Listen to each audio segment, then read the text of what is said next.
السلام علیکم ورحمۃ اللہ تعالی وبرکاتہ۔ آپ تمام ناظرین اور سامعین کا شکریہ کہ آپ جو ہے اللہ کے پیغام کو پھیلانے کا ذریعہ بن رہے ہیں۔ اللہ تعالیٰ آپ سب کو اپنے حفظ و امان میں رکھے، اور جن بھائیوں نے ابھی تک ہمارے اس پیغام کو سننے کے لیے سبسکرائب نہیں کیا ہے تو درخواست ہے کہ ضرور سبسکرائب فرما لیں اور اپنے تمام دوست احباب کو آگے بھیجنے کی کوشش کریں۔ شکریہ۔ نمبر 1، اسلامی تاریخ 18 شوال المکرم۔ ام المؤمنین حضرت جویریہ بنت الحارث رضی اللہ تعالی عنہ، حضرت جویریہ بنت حارث رضی اللہ تعالی عنہ کا تعلق ام خزاعہ کے خاندان مستلق سے ہے۔ غزوہ بنو مستلق کے قیدیوں میں سے جویریہ بھی تھیں، جو تقسیم میں ثابت بن قیس کے حصے میں آئیں۔ یہ اپنے قبیلے کی شہزادی اور رئیس کی بیٹی تھی، اس لیے باندی بن کر رہنا گوارا نہ کیا۔ انہوں نے ثابت بن قیس رضی اللہ تعالیٰ عنہما سے آزاد ہونے کی رقم متعین کر کے معاہدہ کر لیا اور مالی مدد کے لیے حضور کی خدمت میں حاضر ہوئی، تو آپ نے فرمایا کیا میں تم سے اچھا سلوک نہ کروں؟ تو حضرت جویریہ نے فرمائی وہ کیا ہے؟ آپ نے فرمایا کہ میں تمہاری طرف سے رقم ادا کر دیتا ہوں اور تم سے نکاح کر لیتا ہوں۔ حضرت جویریہ رضی اللہ تعالیٰ عنہ راضی ہو گئیں۔ جب صحابہ کرام کو اس بات کا علم ہوا کہ اس خاندان سے رسول اللہ صلی اللہ علیہ وسلم کا سسرالی رشتہ قائم ہو گیا، تو صحابہ کرام نے احترام کی وجہ سے تقریباً 600 قیدیوں کو آزاد کر دیا۔ اس حسن و سلوک کی وجہ سے ان کے والد حارث رضی اللہ تعالیٰ عنہ بھی اور پوری قوم نے اسلام قبول کر لیا۔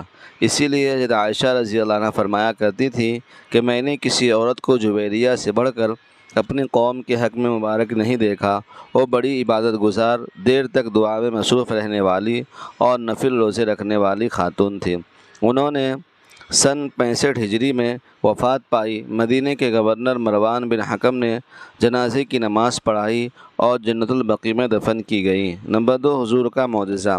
ایک مرتبہ رسول اللہ صلی اللہ علیہ وسلم کھانا کھا رہے تھے، اتنے میں حضرت جرہد الاسلمی رضی اللہ عنہ حضرت خالد حاضر خدمت ہوئے تو حضور نے فرمایا کھانا کھا لیجئے۔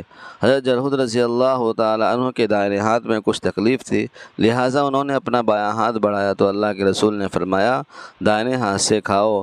حضرت جرہد رضی اللہ عنہ فرمایا کہ اس میں تکلیف ہے، تو حضور نے ان کے ہاتھ پر پھونک مار دی تو وہ ایسا ٹھیک ہوا کہ ان کو موت تک پھر وہ تکلیف محسوس نہ ہوئی۔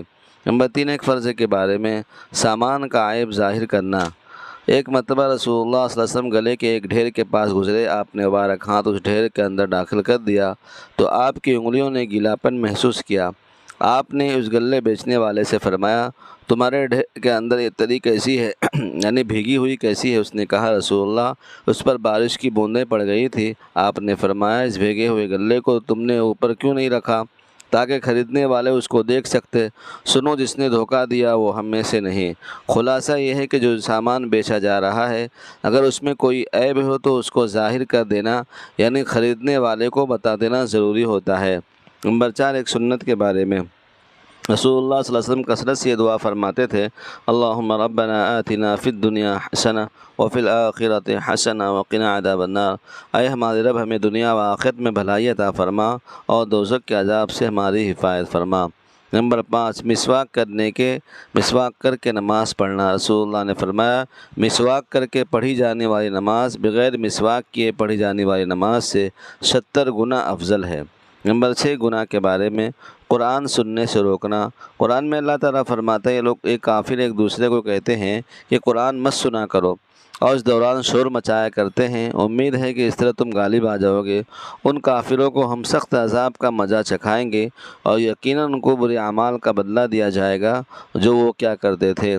نمبر 7، دنیا کے بارے میں قرآن میں اللہ تعالیٰ فرماتا ہے جو لوگ پرہیزگار ہیں جب ان سے پوچھا جاتا ہے تمہارے رب نے کیا چیز نازل کی تو جواب میں کہتے ہیں بڑی خیر و برکت کی چیز نازل فرمائی۔ جن لوگوں نے نیک اعمال کیے ان کے لیے اس دنیا میں بھلائی ہے۔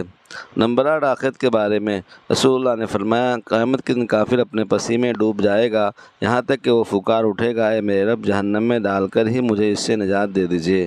نمبر 9، طب نبوی سے علاج۔ سفر جل سے علاج۔ رسول اللہ نے فرمایا سفر جل یعنی بہی کھایا کرو کیونکہ دل کو راحت پہنچاتا ہے۔ نمبر 10 نبی صلی اللہ علیہ وسلم کی نصیحت۔ رسول اللہ نے فرمایا اپنے صفوں کو سیدھا کرو، کیونکہ نماز کو اچھی طرح ادا کرنے میں صفوں کو سیدھا کرنا بھی شامل ہے۔ اللہ تعالی ہم سب کو ان باتوں پر عمل کرنے اور اس کو پھیلانے کی توفیق عطا فرمائے۔ وما علینا الا البلاغ۔